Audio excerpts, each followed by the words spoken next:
Have you ever heard of a place where death doesn't rot? Where corpses lie under open air, untouched by decay, as if time itself refused to consume them. This isn't legend, nor a scene from some Gothic tale. It's real. Hidden deep within the highlands of Bali, Indonesia, lies a village unlike any other on Earth, a place that outsiders call Trunyan, the village where the dead never decay. In today's story, we'll explore the mystery of Trunyan, a village suspended between life and death. We'll uncover its haunting burial rituals, its ancient spirits, and the chilling calm that guards its unrotting dead. But before you judge what's strange, remember this: sometimes what seems cursed to us is sacred to others. Nestled at the eastern edge of Lake Batur, Trunyan seems peaceful at first glance, a cluster of wooden homes resting beside calm blue water. Yet that calm hides a story that has outlasted empires, earthquakes, and time itself. The people of Trunyan belong to an ancient Balinese sub-ethnic group known as the Bali Aga, the original Balinese. They have lived in isolation for centuries, preserving customs older than Hinduism's arrival on the island. Where most of Bali's villages have temples adorned with colorful offerings, Trunyan's rituals are darker, older, and rooted in the raw earth. Villagers believe that Trunyan was chosen by powerful ancestral spirits who dwell beneath the colossal Taru Menyan tree. That name means fragrant tree, and it's from this name, Menyan, that the village, Trunyan, takes its identity. For the villagers, the tree is sacred. For outsiders, it's unsettling. Because beneath that sacred tree, the villagers place their dead. In most parts of the world, death means burial or cremation. But in Trunyan, the dead are not burned, and they are not buried. Instead, their bodies are laid openly on bamboo platforms, faces uncovered, eyes closed, resting peacefully as if asleep. The villagers call this ritual mepasa. It is reserved only for those who died of natural causes. Not accident, not disease, not violence. The body is washed, dressed in white, wrapped carefully in cloth, and carried by canoe across Lake Batur to the cemetery known as Semewaya.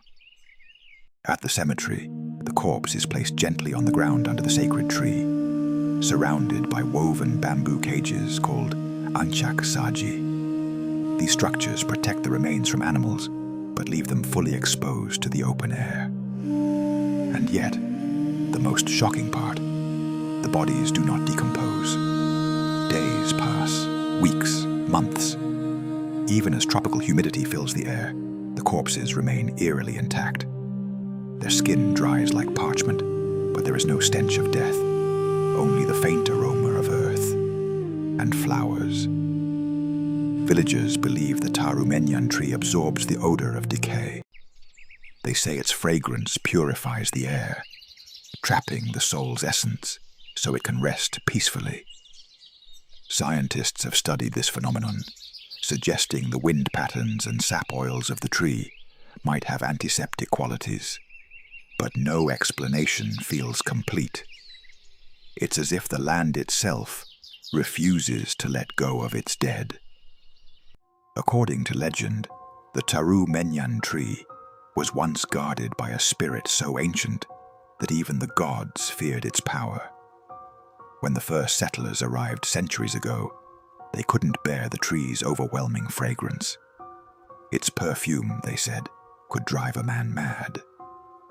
So the villagers built the Trunyan temple and offered prayers to contain the spirit's strength. From then on, every soul who died naturally was brought beneath the tree, to rest beside it, forever bound to its roots. To disturb these remains is to anger the guardian spirits that watch the lake. Locals tell stories of fishermen who dared to row too close at night. only to vanish by morning. Others say they heard soft voices whispering from the fog, calling their names. The villagers listened to these tales with calm acceptance. To them, the spirits are not evil. They are protectors, reminders that life and death share the same breath. In Trunyan, death is not feared. It's part of the cycle, raw, visible, and strangely beautiful. But outsiders who visit the cemetery often describe a feeling they can't shake, like unseen eyes watching from between the trees. Today, Trunyan has become both a sacred site and a curiosity for travelers. Tourists arrive in small boats, guided by locals who paddle them across the lake. When they step onto the muddy shore of the cemetery, the world falls silent. No birds, no insects, only the sound of water lapping against the stones. Rows of skulls line the rock ledges, staring blankly through the mist. And beneath them, bamboo cages cradle bodies that have lain there for years, untouched by rot.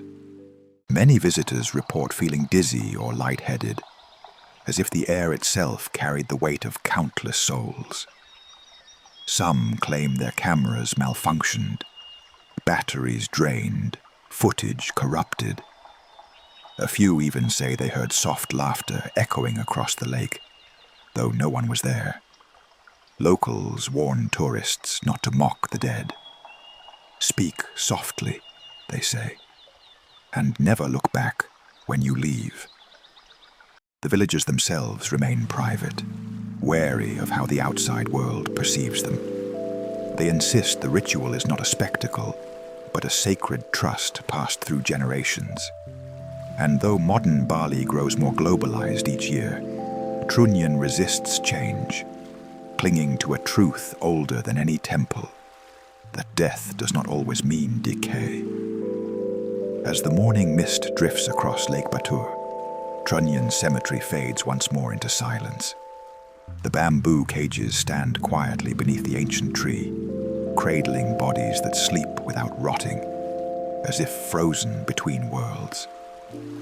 What is it that keeps them preserved?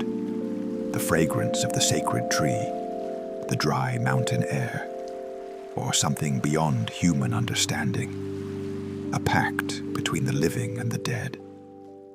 Perhaps Trunyan endures because it refuses to hide death behind marble and soil. Here, life and death coexist openly, the ultimate acceptance of what we all must face. For centuries, the villagers have honored that balance. And maybe that's the real mystery of Trunyan. Not why the bodies don't decay, but how the people learned to live so peacefully with them. The village of Trunyan remains, still, silent, breathing, halfway between heaven and earth. If mysteries like this fascinate you, don't let the story end here. Subscribe for more untold legends and hidden truths from Indonesia, where the line between myth and reality fades away. Until next time, stay curious